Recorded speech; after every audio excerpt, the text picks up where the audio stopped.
Good evening. Thanks for joining us. I'm Stone Grissom. Tonight, police say they've broken up a massive heroin ring that stretched from the Bronx to Suffolk County. News 12 Long Island's Alicia Laventure has the details. Ulissa Almonte. In 6 weeks. Here, News 12 Long Island. We learned today that investigators busted a second heroin ring in Suffolk earlier this year. Now, police say in that case, Airville St. Louis of Queens sold high-quality so-called heavy heroin to a Brentwood man. St. Louis was held on $25 million cash bail. He is due back in court next month. An Oceanside pilot faces harassment charges after allegedly calling the town of Hempstead's supervisor's office and threatening 2 employees with a crossbow. As we've reported, 70-year-old Harold Goretzky had been part of an ongoing dispute with the town. Last summer, he parked his plane, you see it right there, in his driveway. Well, last week, officials sent crews to take that plane apart. He's an angry old man. He called up. He made a threat. He's not going to carry it out. Goretzky is free tonight on $2,500 bail and was ordered to stay away from the officials. The town of Hempstead chose not to comment on the story. An increased reward is being offered for information leading to the arrest of whoever hanged a puppy from a tree in Bellport. As News 12 has reported, this puppy right here, Roxy, was found off Bellport Avenue in February. Investigators say the 7-month-old pit mix was beaten, then hanged. They're now offering a $28,500 reward for any information leading to an arrest. If you know who did this, call the Suffolk SPCA.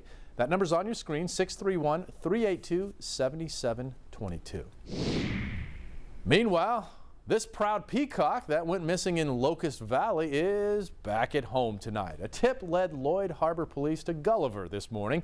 Officers tracked him down and held him under a metal grating until his owner came to take him home. While the Suffolk executive assessing the state of the county tonight, Steve Bellone making the issue of water quality a top priority.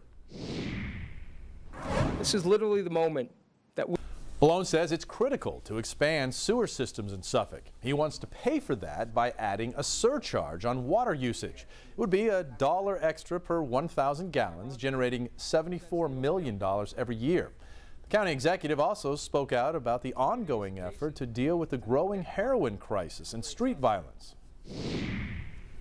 the police department has a Bellone says a new tip line that homeowners can call to report suspected drug houses is already making a big impact. That number is 631-852-NARC.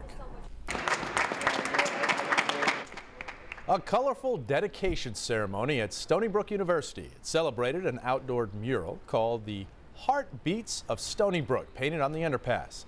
Nearly 100 students and faculty volunteers came together to bring that project to life after it was designed by a biology student. It was sort of an artery. The entire project took about 2 years to complete and was inspired by a class on public art. A warning tonight about keeping illegal reptiles as pets. The Suffolk SPCA says it's cracking down on owning exotic animals. This after a 6-foot alligator, this one right here, that was found in a Medford home last weekend. Officials say more than 400 illegal reptiles have been captured in Suffolk since 2003. They're calling it an accident waiting to happen. A lot of people don't realize when they get. Anyone who owns an illegal reptile could be eligible for amnesty if you turn it in. Now, if you discover one, call the Suffolk SPCA at 631-382-7722. Well, keeping it safe when you decide to keep reading that text instead of watching where you're going. A city in Germany installed lights in its sidewalks. Oh, really? That's where we're going. How cool. So distracted walkers don't have to look up from their phones, because that's so hard. That move really is nowadays. The move comes after a study found that nearly 20% of pedestrians missed signal changes because they were distracted by the smartphones. Opponents say the move is simply a big waste of taxpayer money. What's going on there? It's weather time. It's weather Tell you what, time. you've got about 2 minutes to surf So the web, check your email. Bill's going to do the... I'll check the weather for you, the hyperlocal forecast, and see what's coming our way Sunday night, Monday. All right, thank you, Bill. Long Islanders in need are getting help beating the heat. Governor Cuomo rolling out a $3 million program. It provides air conditioners to people with medical conditions made worse by extreme heat.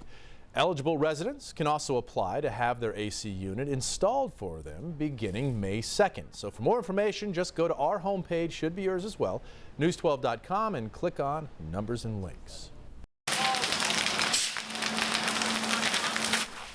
The arson squad trying to figure out what caused this abandoned Medford home to go up in flames. You can see the fire and smoke shooting from the roof. This was around 11:30 last night here on Express Drive South. 4 departments were called in to control that blaze. We're told no one was injured there. Lake Carvel Ice Cream Shop in Comac was robbed at knife point. As News 12's Rich Barabi reports, police are still trying to determine if the thief is the same man behind a string of knife point robberies in Nassau County. I'm scared for the young girls that work here. Carrie Archelabi, News 12, Long Island. Police are looking for the man who stabbed a teenager in the chest on a Farmingville street. This happened around 8:30 Tuesday night at the corner of Abner Drive and Pine Air Avenue. Now, police say the 17-year-old victim was approached by an unknown man, then attacked. He's listed right now in stable condition. Hey, Huntington Station man accused of burglarizing a convent blocks from his home. Roberto Pantoja is accused of stealing cash and property from nuns living at the St. Hugh of Lincoln Convent on East 9th Street. Detectives say it happened on 2 separate occasions last month. The 31-year-old is charged with burglary as a hate crime.